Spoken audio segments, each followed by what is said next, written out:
Australia, land of kangaroos, coastlines, coral reefs, and wide open skies. But how did it get its name? You might think it came from an Aboriginal word, but it didn't. Australia's name comes from a myth, a European fantasy about a massive land at the bottom of the world. Let's dig into how Australia got its name and why it stuck, even when it didn't make sense at first. The mystery of Terra Australis. For centuries, European mapmakers believed in a place called Terra Australis Incognita. It means unknown southern land. They thought a giant continent had to exist in the southern hemisphere to balance the weight of Europe and Asia in the north. Even though no one had seen it, they kept drawing it. It became a cartographic dream, a land waiting to be found.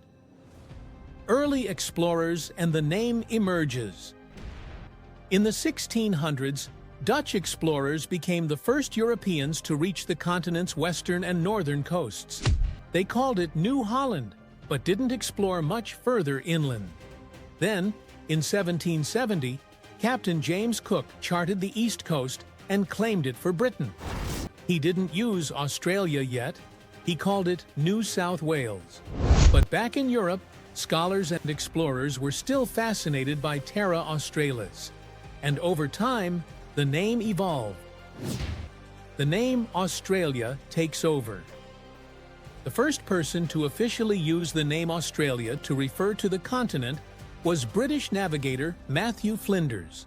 In the early 1800s, he circumnavigated the land and published maps calling it Australia, drawing from the Latin Australis, meaning southern. By 1824, the British government officially adopted the name. New Holland was out. Australia was in. A mythical name for a very real land. What the name left out. While Australia became the global name, it wasn't the name used by the people who lived there first. For tens of thousands of years, Aboriginal and Torres Strait Islander peoples called the land by many different names, tied to songlines, language groups, and ancestral stories. So while Australia was born from European imagination, the true names of the land run far deeper and much older. What the name means today. Today, Australia means more than southern land.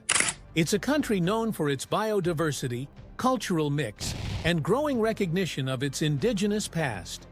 It's also one of the few countries whose name started as a fantasy, then became reality. And while the name doesn't come from the land itself, the people who live there continue to redefine what Australia truly means. So now you know Australia was named after a continent no one had seen, and became the name of a land older than time. What country name should I cover next? Drop your idea in the comments. Like, subscribe, and share this with someone who's always dreamed of heading down under.